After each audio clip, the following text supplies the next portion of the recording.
Our program was originally started to address the environmental damages that had happened in our watershed related to historic flood and historic mining.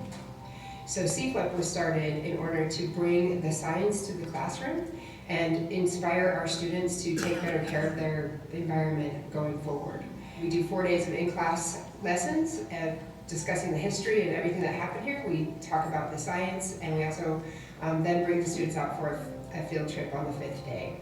On that field trip, they get to practice everything that a scientist does. So they do water quality measurements, macroinvertebrate counts, they do a riparian assessment, and then they come back to Montana Tech, to our home campus, and analyze their data to be able to answer the question, is our watershed healthy, or is our river or stream healthy? So for 2 years, teachers created their own research projects and learned what it's like to be a scientist, and then are now able to mentor their students with authentic research experiences in their classroom.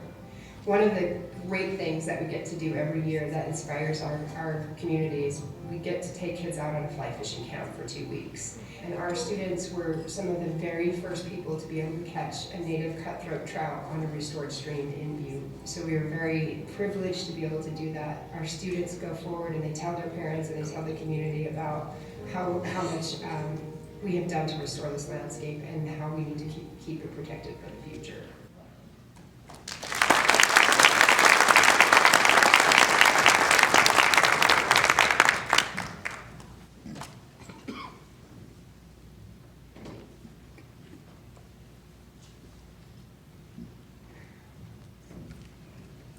Well, I'm very humbled to be in front of all of you, and I get to do the best job in the world, and I feel like every day is a blessing, and it's sweet serendipity as I get to inspire young minds and work with incredible teachers.